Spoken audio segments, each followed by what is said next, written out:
Let me tell you about a condition that affects millions of people worldwide, yet many don't even know they have it. It's called atrial fibrillation, or AFib for short, and it's one of the most common heart rhythm disorders out there. Picture your heart as a drum beat. Normally, it keeps a steady rhythm, boom, boom, boom.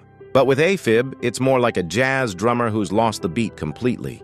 Your heart's upper chambers, the atria, start quivering instead of beating effectively, throwing off your heart's natural rhythm. Here's something that might surprise you.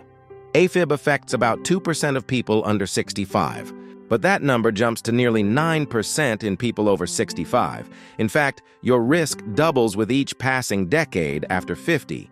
That's why it's becoming increasingly common as our population ages. Now, how do you know if you might have AFib? Some people describe it as feeling like their heart is doing somersaults in their chest. Others experience rapid heartbeats, shortness of breath, or feeling unusually tired. But here's the tricky part. Some people don't feel any symptoms at all. That's why it's often called a silent condition. If you're experiencing any of these symptoms, your doctor can diagnose AFib through several methods.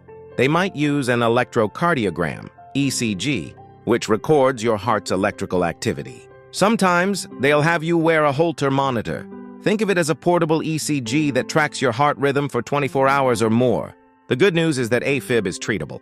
Treatment options range from medications that control heart rate or rhythm to more advanced procedures like cardioversion or catheter ablation. Some people might need blood thinners to prevent blood clots, which is a serious risk with AFib. But you know what they say, prevention is better than cure. You can reduce your risk of developing AFib by maintaining a healthy lifestyle. This means keeping your blood pressure in check, staying physically active, limiting alcohol, and getting enough sleep.